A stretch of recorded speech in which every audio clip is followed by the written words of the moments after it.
I wanna be a producer with a hit show on Broadway. I wanna be a producer.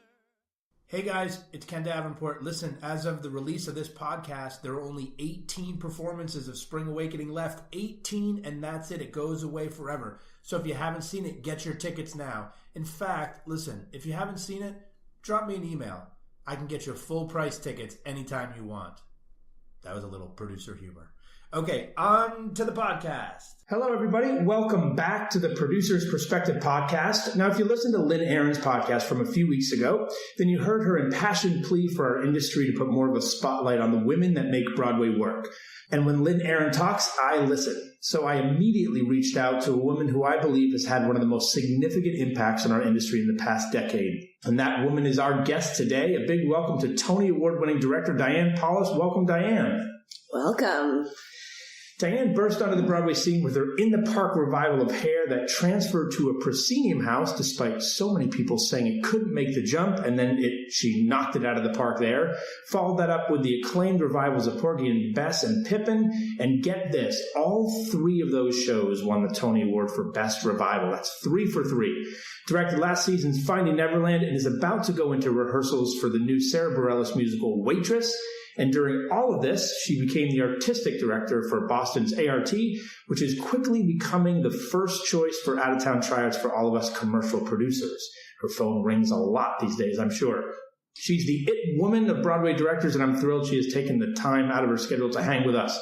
So, Diane, let's start with the simple one. How did you get started as a director? Well, I actually trained as an actor. I went to Harvard undergrad, and at that point thought I would pursue a career in politics. I grew up in New York City, and I always had this dream of being the mayor of New York. I think I looked at New York City in the 1970s, and I thought it didn't make sense to me that it couldn't be a better place to live. I was very idealistic, and I did a lot of political work in high school. I marched for ERA, nuclear disarmament. I lobbied for Planned Parenthood. So I was sort of on a political, path. And then my freshman summer, after my first year at college, I interned for Ruth Messenger, this councilwoman for the Upper West Side at the time. And I think I had this light bulb moment, which we all look for in our lives, where I realized I could do this. I could discipline myself and maybe pursue politics.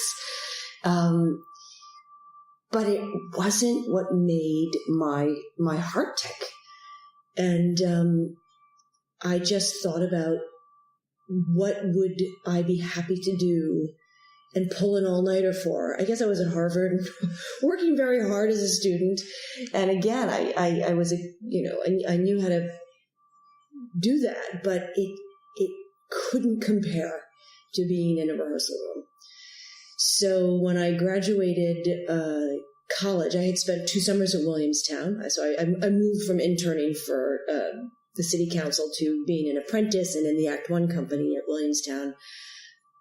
And those were other seminal moments where I really thought, oh, okay, because when you're an apprentice, you're painting sets all night long, and you're running around in the box office. I even taught aerobics to Mary Tyler Moore because I happened to be in the management office, and someone turned to me and said, "Who can teach aerobics?" And I said, "I can." So anyway, I had that immersive experience of 24/7 theater, and I graduated college, and actually I was going to drive. I had my brother's car. I was going to drive to Alaska. I had this whole vision. Randy and I, my now husband, we were going to drive to Alaska and sort of see America. And the car broke down, and I remember coming to New York, and I at the last second got into a summer acting program here. And that sort of triggered this pursuit of acting, which led to the New Actors Workshop, where I went to school, which was founded by Mike Nichols, Paul Sills, and George Morrison. Sadly, all 3 of those amazing artists and teachers are now passed away. But I did 2 years acting training, and then really I started directing when I finished that program, and we were all out of work actors waiting for a job. And I feel like you, Ken, would relate to this. I was like, got to do something about this, got to make the theater happen. And the first play I directed was Schnitzler's La Ronde, basically because it's a form of a play in scenes, two-person scenes. So I acted in one of the scenes, and I also directed all my other classmates in the other scenes. And we did it in the classroom at New Actors Workshop. I asked if I could use the classroom after hours. And it's very funny when I look back. I made it into like a Viennese cafe with little tables, and it was clip lights, and we would make hot chocolate. It was sort of my first foray into breaking the fourth wall. And that's how I started. The next play I directed was Twelfth Night, and I did it in an outdoor community garden on West 89th Street between Amsterdam and Columbus, because it was one of those plots of land that the community take over when no one else will, claim it, and everybody starts planting their flowers, and before you know it, it's this gorgeous garden. And I walked by one day, and I looked at it, and I thought, that's a perfect little theater. So I walked in and said, does anyone do any performance here? And they said, oh, no, we just garden. But if you'd want to, you'd have to talk to the board, and they meet, the first Monday of every month in the lobby of that building over there. So I went over and I said, how about doing outdoor Shakespeare? Joe Papp was sort of an icon of mine. I said, we do free Shakespeare, for the community here. And they said, great, fine, whatever. Only one rule, you cannot stop anybody from gardening. You can use the space, but gardening comes first. So I remember thinking, okay, I can take that on. If someone puts down their shovel and watches the play, maybe I'm doing something right. And that's how I started. It was, the actors changed in the Claremont Horse Stables, which was right next to that garden. It's no longer there, but everybody worked for free. So I was directing really from my acting training, just, out of this desire to just take what I had learned, use my classmates who we had, we had bonded, and we had made all this great work together in school. And then everybody just was waiting for the phone to ring. I mean, it was in the age, this is the early 90s of, services. People don't even remember probably what those were, but as a young actor, you'd get a telephone number, and you'd call your service to see, any messages. It was like totally humiliating, and it was sort of testing your willpower. How often would you call? Because, I think they'd call you if you actually got an audition, but you were also allowed to check in. So, you'd go a couple hours and then call in, and they'd say, no messages. And I just found it completely, what's the word? Just nonsensical that as young people who loved the theater and who had trained and who had made, great work under the tutelage of these amazing teachers like Paul Sills and Mike Nichols. And there we were just waiting for the phone to ring. It didn't make sense to me. So that's how I started directing. It's so funny. People ask me how they should start producing all the time, and I say, do a Shakespeare reading series in your dorm room. That's producing. Just get started. Yeah. Do something. Yeah, exactly. I love your Mary Tyler Moore aerobic story. I drove Adrian Zemed's golf clubs to Boston. That was my bait. Like, I'll do it. I'll do anything at this point just to be around it. So it's interesting to see how your immersive theater instinct started with the very first show that you did with La Ronde. And then even the 12th Night. And then, of course, the Donkey Show. Mm-hmm. How did that come about? So tell me a little bit about the beginning of that, which was the first big immersive, I think, started the revolution, actually. Mm-hmm. Well, flash forward, I finished acting school, actually had a whole 5 years in Wisconsin, of all places, where I did theater with a company there that I founded because Paul Sills was my mentor and he had a farm there. And after about 5 years, I realized, I wanted more training as a director. Everything I was doing was from the actor's perspective. So I was kind of hitting a wall and feeling like I wanted more input as a director.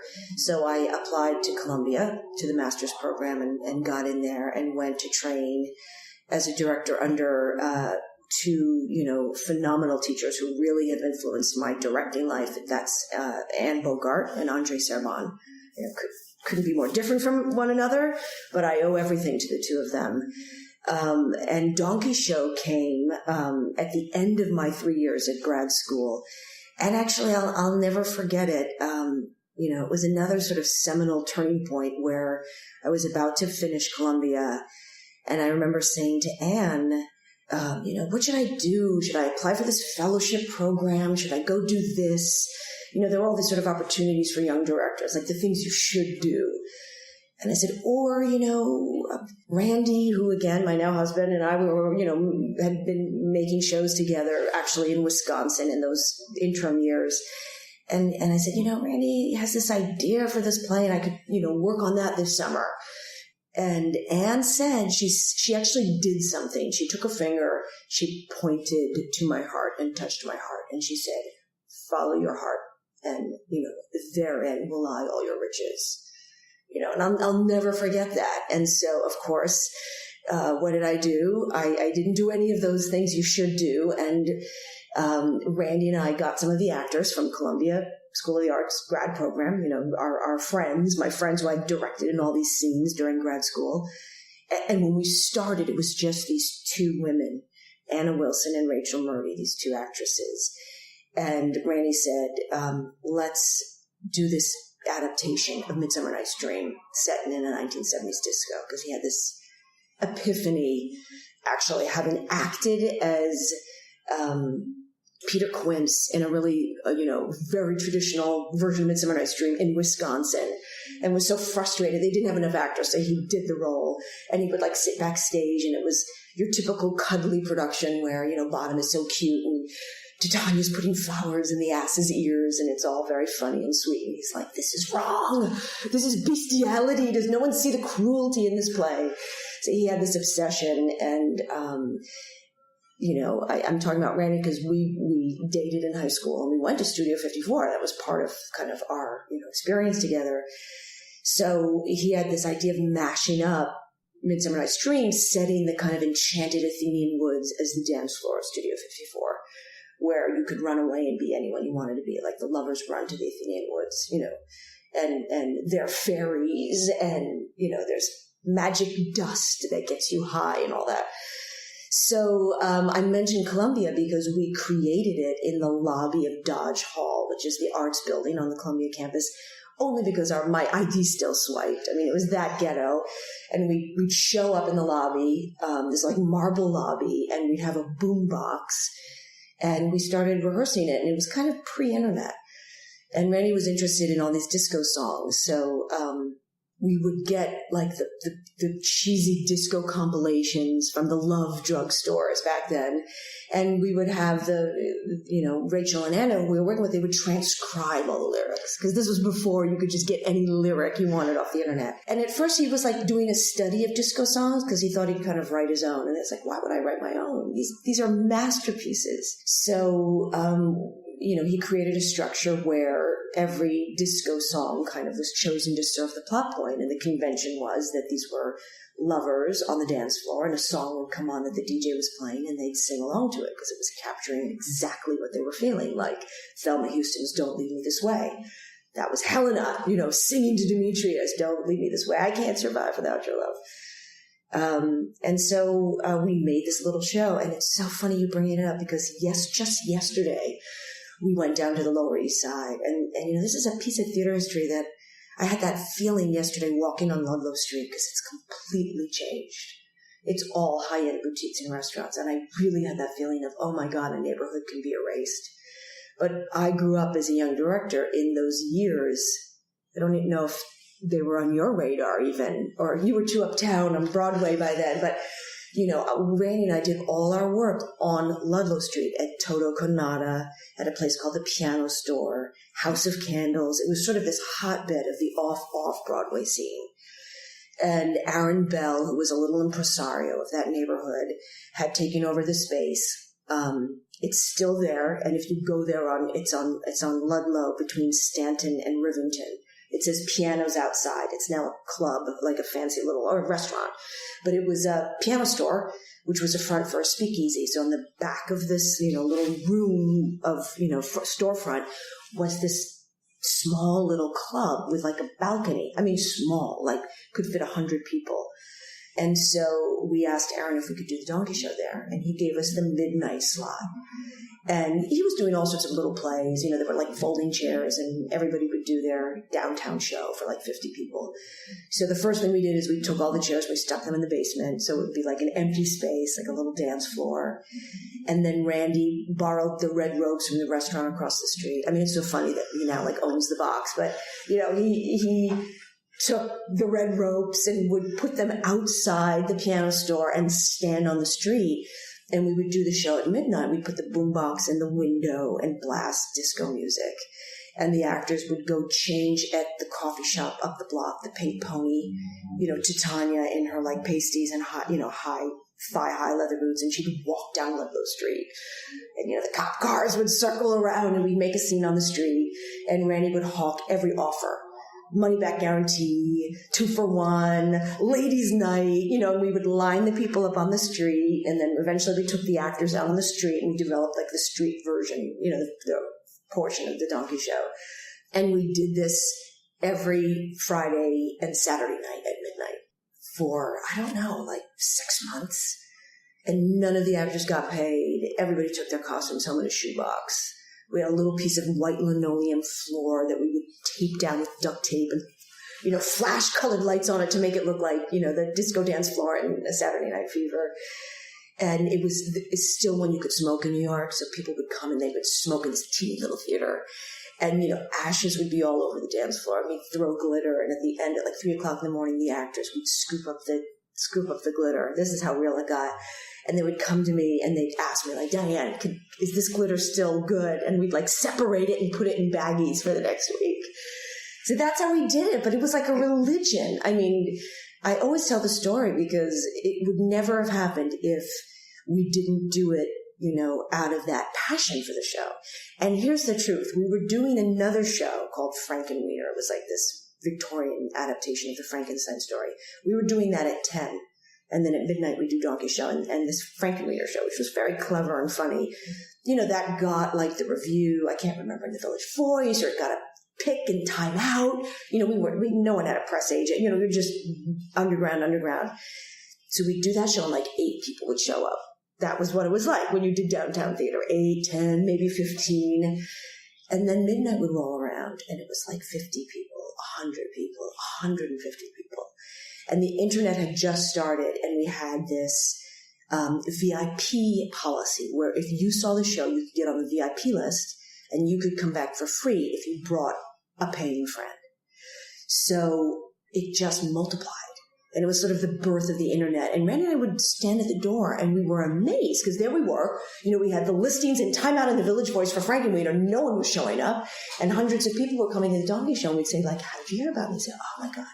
Someone emailed my office. They said, you had to see this. It was like word of mouth 101. So we did it and we kept doing it. And every 3 to 4 months, we'd take the whole cast out to like, hamburgers on 2nd Avenue and say, you want to keep going, guys? Because, no one's getting paid. We could shut the show. And everybody was working day jobs, but it was like a passion thing. Everyone was just felt the power of the show. It was really an instance where no rules, no unions, just actors feeling something is happening and why stop it, right? Which drives me crazy in runs, when the run is over, the theater has to kick you out because the next show's coming in, or the union, or this or that. And this was just so, Wild West, so breaking every rule. And every actor said, no, I want to keep doing it. And lo and behold, we actually moved the show to the Pyramid Club on Avenue A. We did it Thursday nights for a while. And like 8 or 9 months into doing this, Jordan Roth shows up, and comes and sees it and says, wow, this is something. And he was first starting to figure out like what he wanted to do. He was maybe going to be a photographer, he was going to maybe do acting. He hadn't become the producer he is today. And he said, I think I want to help you move this. And, to make a long story short, we sat in a restaurant with the Yellow Pages. I don't know if Jordan gave this detail, but I'll never forget, we would look at the age of the Yellow Pages, and we flipped to like nightclubs, and we'd like look at clubs, and we'd get in taxis and just go around to scout clubs.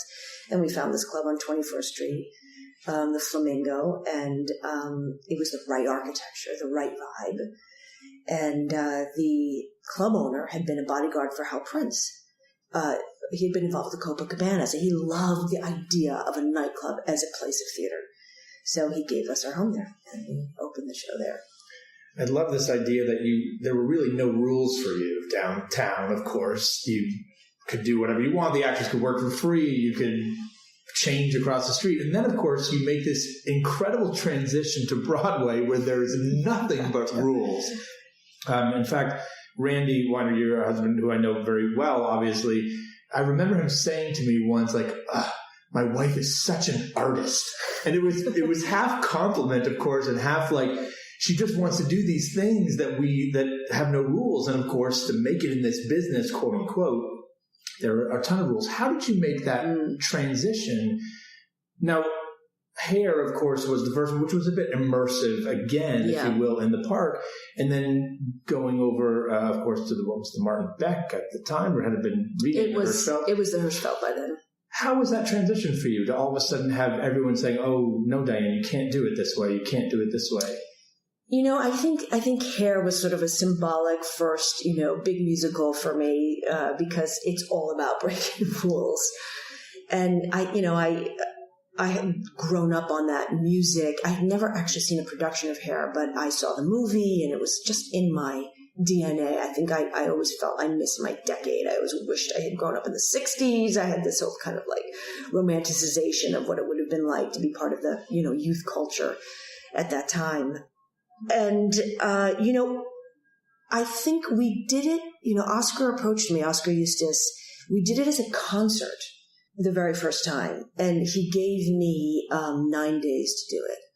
So it was already kind of non-traditionally, it wasn't like, here's your musical and here's your 4 weeks of rehearsal and your tech. It was like, you have 9 days and it's this 40th anniversary and, let's do it in the park and, what could you do?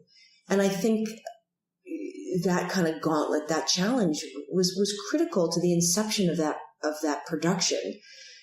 Because I actually said to him, I said, look, you can't do like a concert of Hair and not have hair. Like you can't not have the clothes and the hair. I mean, it will just be stupid. Like it won't make sense.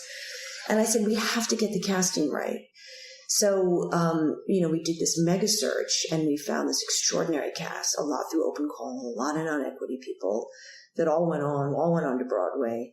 I partnered with Carol Armitage, because she told me she grew up in like Kansas and would take rugs and cut holes in them and make them into ponchos and loved hair too. We had this like shared generational, thing, the hippie thing.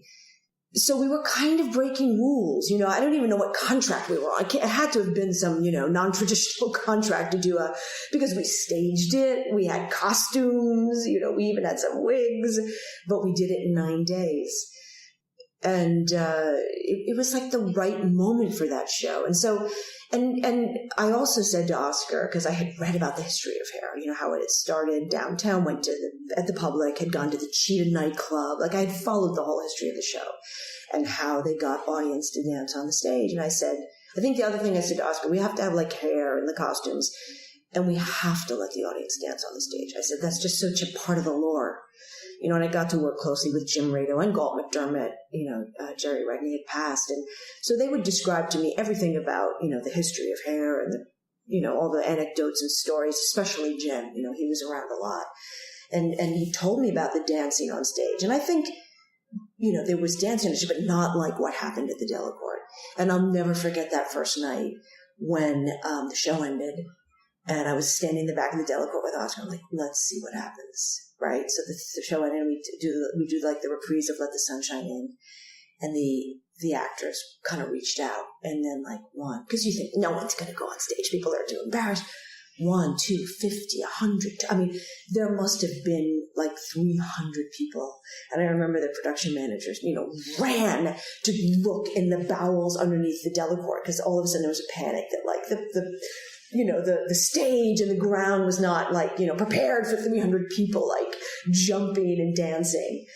So that was like a real rule breaker. And I remember when we went to Broadway, I said, fine, we can take this show to Broadway, but we must allow people to dance on stage.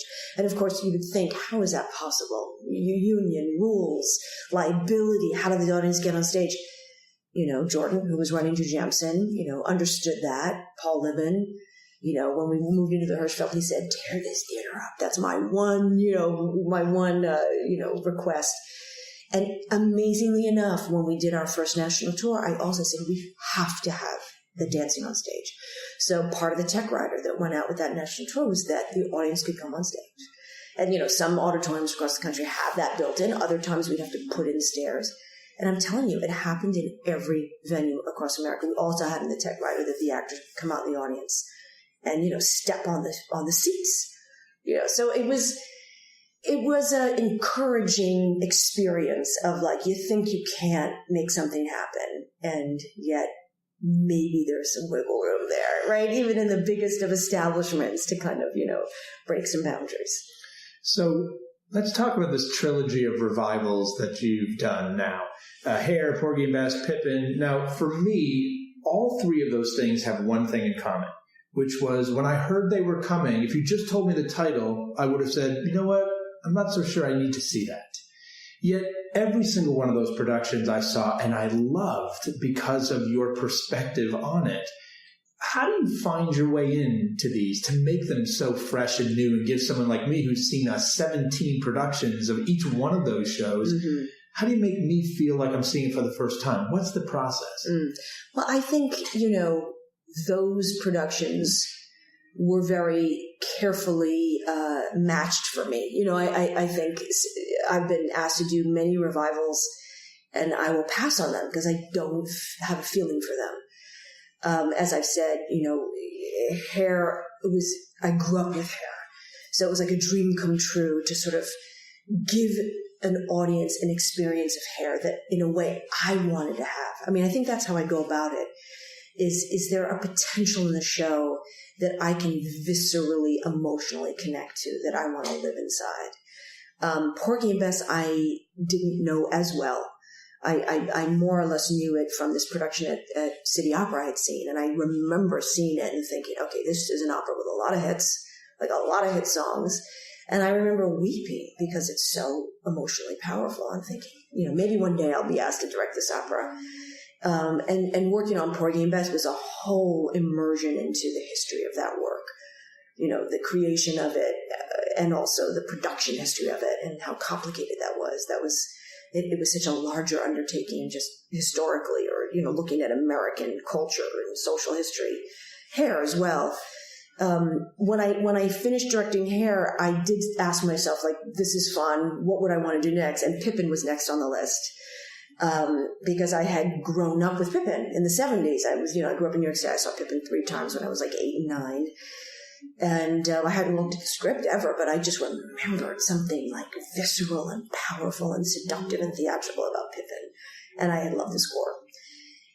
But the rights were held up with some other ventures in London. So, Porgy and Bess came along. That was a little detour for a couple of years. And then I finally got to Pippin. But all 3 musicals, they couldn't be more different. But when I look at all 3, they all have to do with community. They're all, Hair is about a tribe. Porgy and Bess is about Catfish Row. Pippin is about this troupe of players.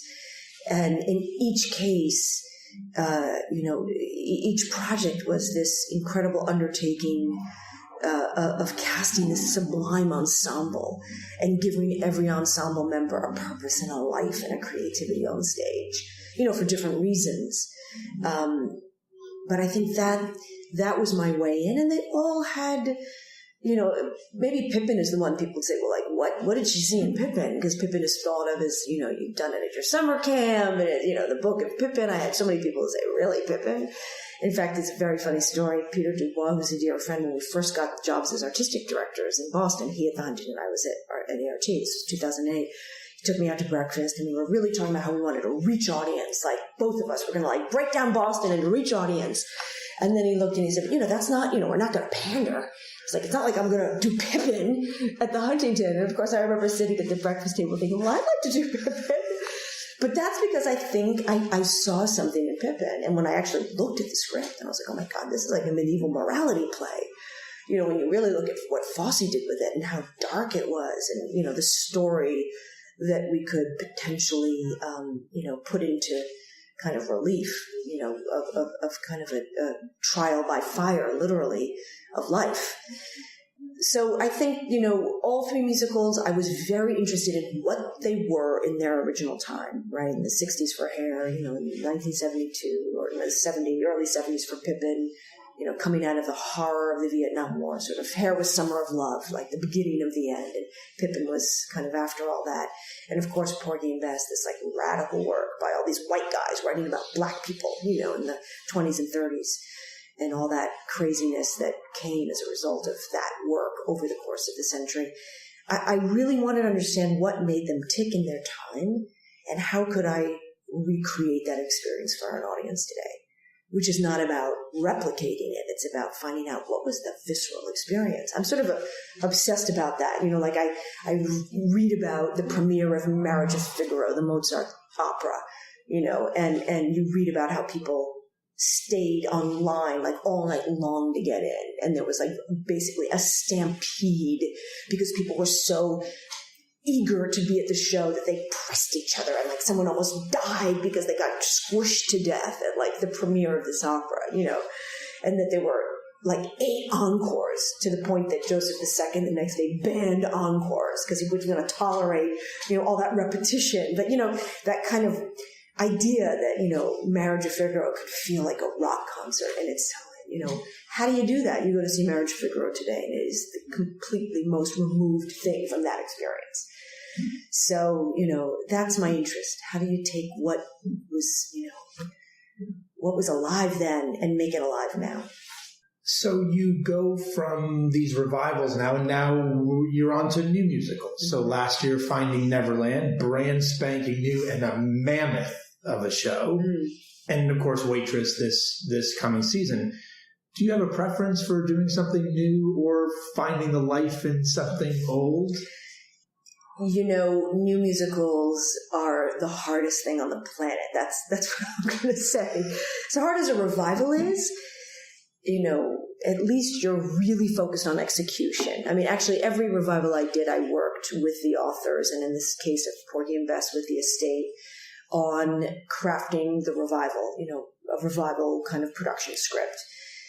But you're not questioning, like, is the story working, or do we need a new opening to Act 2, or, you're not questioning the actual architecture of the piece. And what's so hard in a new musical is you have to work as hard on the execution of it, and then while you're putting all that time and effort into the execution of it, you have to kind of stand back and say, okay, do we even have the book right? Do we even have the right song here? So you got to like let go, back up, maybe, drop a song or rewrite the structure, rewrite scenes. So it's kind of like a revival on steroids. I mean, it's just so hard.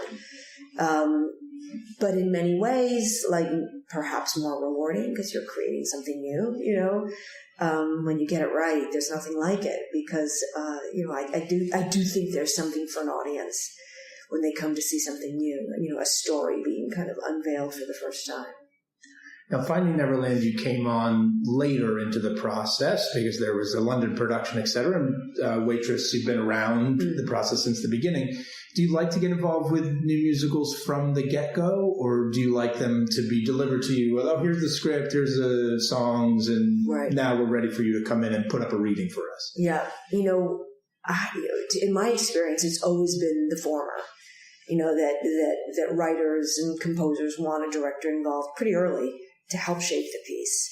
And in the case of Finding Neverland, there had been another version of it, but when I was brought in early on in my time with the show, we basically started all over with Gary Barlow and Elliot Kennedy and James Graham, so it was a completely new scoring book. So it really was starting from scratch. And we went back to the film. In the case of both Finding Neverland and Waitress, the source material was the films. The Johnny Depp, Kate Winslet film, and also in Waitress's case, this, fabulous independent film by Adrian Shelley.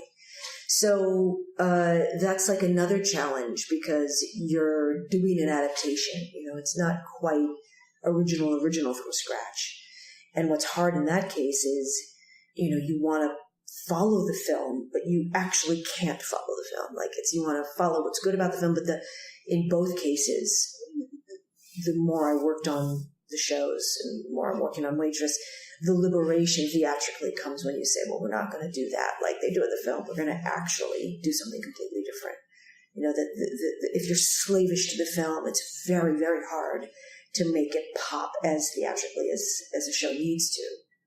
In Finding Neverland, the best example of that was, I remember early on, if you've seen the film, it's, you know, quiet, beautiful period film. And at the very end, when Kate Winslet is Sylvia Llewellyn-Davies, she's dying and she sees the little play in her living room. She gets up and like she walks through her doors, her window doors, and she walks into this incredible Neverland. And it's Technicolor in the movie, and they're creatures, and, you know, it's like a Bosch painting. And I remember early on thinking, okay, well, that's it. Like, that's the meta-theatrical moment when we actually get to go to Neverland. So Scott Pass, the designer I work with, you know, we were thinking about the whole design based on that, you know, something very staid and simple that would then explode into something fantastical at this, like, 11th hour. And then we finally realized, like, I think one day I was like, that's exactly why we can't do that, because we'll never achieve it as well as the film. And Mia Michaels, who came on board as our choreographer, sent me this YouTube video one day of Daniel Waltzer's work, who's the air sculpturist and I had used his work in my Cirque du Soleil show, I'm a Luna. And Daniel had emailed me flukily, like that day, saying, you know, I'm thinking of doing more theater, and if you want to see what I have up my sleeve, you know, I'd love to show you some of my other things. And Mia, the same day, sent me a video saying, have you ever seen this? You know, a little YouTube video of like fabric blowing in the wind. I was like, okay, this is weird. That's Daniel. I know him. I've worked with him, and he just emailed me. And then we went out to his warehouse in Brooklyn, and, you know, he had the setup of fans, and he was throwing everything into this air sculpture wind, you know, styrofoam peanuts, and he lit fire.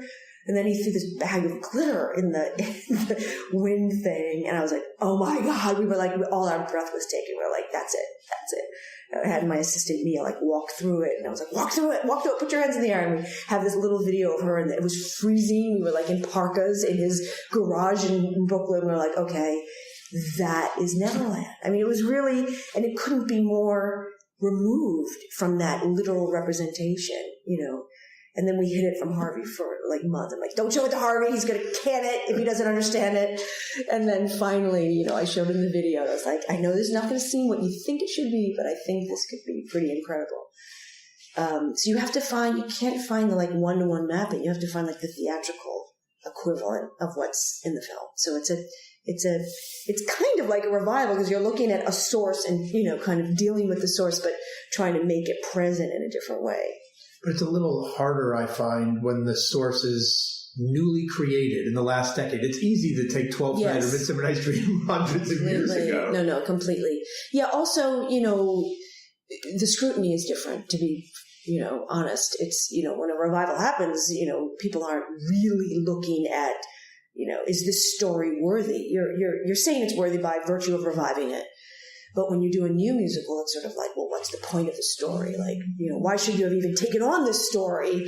So there's something about a new musical that you've got to get so many things right, you know, to really pass. So it's much more challenging, but in the end, I think really rewarding. In the midst of all this work, you take on the job of being the artistic director of ART. What's been the biggest surprise of you being an artistic director of a regional theater like that? I think the biggest surprise was how pliable, actually, ultimately, a regional theater could be. And I say ultimately because I've been there now 8 years. And in the early years, it was tough, you know, to change the course of the ship, you know, in any institution, especially an institution that's been run by kind of a leadership over many, many, many years. There are rules, like we talk about, you know, breaking rules. You have rules on Broadway, you have rules in regional theater, you know, things, the way things are supposed to be done. But ART had this mission, which I'll never forget reading when I was headhunted for the job. I was like, what's the mission? Because I know when you work for a not-for-profit, it's all about the mission, right? You've got to live and die by the mission. And the mission in writing was, you know, the ART is dedicated to expanding the boundaries of theater. I thought, oh my God, like that is a mission I could get behind, because that's what I had been doing, whether it was Donkey Show or Hair. It was like, how do you take theater and push it? push what we think is theater. If that is this regional theater's institutional mission, there's a lot of permission there for experimentation, because it's kind of, that's in the words of the mission. And part of what I wouldn't say, so is it surprising? Maybe not surprising, because there it was, the board of the ART and the artistic leadership had agreed on that mission. So in the DNA of the ART, that impulse was obviously present. But what was surprising was actually, here's a way of saying what was surprising about how pliable it was. The audience was really, really eager to embrace a new path. And frankly, so were the critics in the Boston area. Of course, those people who are going to write whatever they want to write. And, there were reporters that wanted to, question the change that was happening. But the audience was a full partner. I mean, they were really ready to go on the ride. I mean, I opened my first season with Donkey Show, and I remember thinking, like, the day before we opened, I'm like, what was I thinking? Like, why did we put this on the subscription? This should have been like the wild add-on. Like, am I nuts?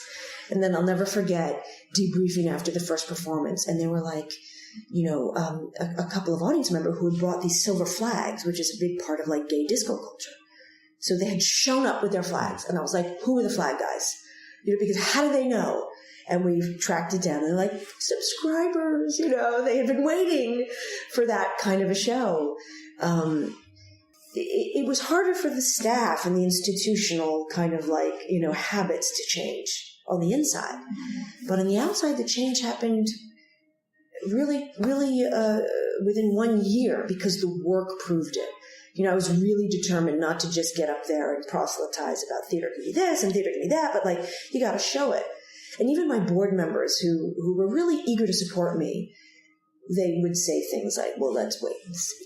It was like, oh my God, I get these emails like, we'll see, and they were getting tours of like Sleep No More and this abandoned, elementary school in Brookline, walking through rooms with just pieces of paper taped to the wall saying, this is going to be a forest, and this is going to be like the insane asylum, and this is going to be the witch's room. And, they're like, where are the seats? No seats. Everyone's walking, And of course, so, God bless that board. I mean, they approved all that. They were ready to turn our second stage into a nightclub, take on Sleep No More. But it was always, well, let's see how it goes. And I think the proof was in the connection, to the audience, which the ART had frankly lost. Everyone knew that just fundamental transaction was not happening at that theater. People weren't coming. There was no energy going on in the building. And that, for me, I remember taking on the job thinking, I was a Harvard student. I saw all of Robert Wilson and Philip Glass and Andre Serban, Julie Taymor.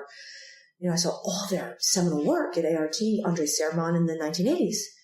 Bruce was an idol of mine. I interviewed him with my college thesis in his office, which is now my office. It was, that really rocked my world, seeing all that theater at the ART. So when I heard, okay, ART's not doing well, subscriptions are down, they're pointing to 50% capacity, I remember thinking, what is wrong?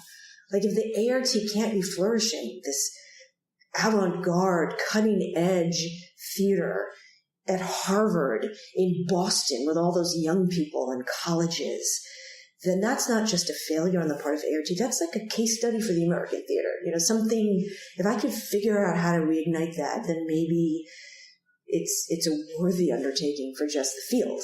I mean, that's how I went there. I was also kind of feeling like I wanted to have an official voice at the table as a producer. Because when you're a freelance director, you're really not invited, to look at the budget. I think it's changing actually more and more, because I think the world has changed and directors are changing, but that idea of like the director's just going to be irresponsible, you can't show them the budget, they just want to do the art. That made me crazy, because I grew up on the Lower East Side, paying for everything with a penny, out of a little kitty of envelope of cash. So my whole experience of making art had to do with like, the business of it. But that's not what regional theater was founded on. Regional theater was founded on its art. The public doesn't know they want it. They won't buy tickets for it, so you have to subsidize it. The public will never pay. You could never commercially pay. The public could never subsidize it by ticket sales, right? You've got to support it. And, God knows philanthropy for the arts is necessary. It's still necessary at the ART, no matter how much we sell to 98% capacity these days. We absolutely rely on the philanthropy. But the philanthropy that we need, I always say, is about R&D. It's about R&D. And I think people in the arts don't appreciate, I have a lot of entrepreneurs on my board. And, any big successful innovation, right? Invention, big business, big buck success comes from many, many, many failures. You've got to do R&D on things, and you've got to, try, maybe abort certain projects. Things come, they go. If you don't do that R&D, you don't have the chance at the innovation. And that needs subsidy. So, the philanthropy is really important. I always think about and use the comparison to the pharmaceutical industry about how much money they will pay in R&D to come up with a drug that changes the world. Yeah, exactly. Right? We have to dedicate that kind of resources. Right. Okay, so last question, which we call my genie question, which I ask all of my guests. So I want you to imagine that the genie from Aladdin comes to your door, knocks on your door and says, Diane, you've done such amazing work. You've made these 3 revivals that could have seemed very dusty, brand new again to whole new audiences. You've gotten audiences excited to participate in the experience of going to the theater again, whether it's your subscribers at ART feeling like they want to belong as a part of the Donkey Show, or whether it's the hair audiences at the Delacorte. I'm going to grant you one wish. One wish. What is the one thing that drives you so crazy about Broadway, that makes you so angry you can't sleep at night? You're a very passionate person. Uh-oh, here we go. God, okay. There's a long list. We'll take a 15-minute break here. No, I'm thinking, all right. So the one thing that gets you so mad, what I love about you is how passionate you are about your art as well as the business of the theater. The one thing you'd want this genie to change that you could wish Okay, I'll tell you what I'd want to change. I wish the brand of Broadway could be expanded and not simply confined to the X number of theaters that are part of that landscape. For me, it doesn't make sense if you look at the innovation in other art forms, the Netflix, the HBO, just cable television. Every form, the internet, YouTube, every form allows for a development of venue, let's call it venue, right? And on Broadway, it doesn't change because it's just defined by an X number of theaters. So there is something valuable about the Broadway brand, right? We know that. That's what people want to come and see. So, it's not like you can just do a show over here, on whatever, 20th Street and 5th Avenue, or, in an auditorium and call it Broadway. You can't. Or you can, but if it's not called Broadway, you're not going to have access to that brand, that audience. So I think for Broadway to stay as vibrant as we all want it to stay, the venues have to be opened up. And the architecture of the venues have to change. Because we're also stuck living not only with the set number of theaters, but also the architecture, which is frankly very 19th century. So, when you think about the next generation of audience that wants to experience theater in new ways, there's just a limitation. You can take a Broadway theater and rip out all the seats and, be the one that does that. And maybe more and more will happen. And look, that's not to say there isn't an audience. Clearly there's an audience for the shows that are in those. How many theaters are there? You'll know that fact. 41 now. With the Hudson, exactly. So I should say one theater's been added. There's definitely an audience for those 41 theaters that likes to come and sit in those theaters. But I just think for the vibrancy of the field, it would be thrilling if that brand could be expanded to a new form of architectural venue. I agree. And I think there is an audience today for those 41, but I'm worried about tomorrow's audience, that they are not, as you said, not going to want to sit in an old-fashioned theater and watch a play like their grandparents did. Exactly. Well, Diane, thank you so much for being here. Thanks for everything that you do. Everybody go see Waitress opening this spring, and we will see you next time. Hey everybody, don't forget, only 18 performances of Spring Awakening left, and if you're listening to this after Monday, January 11th, there are less than that. 18 left. Go see it. You will be sorry if you miss it.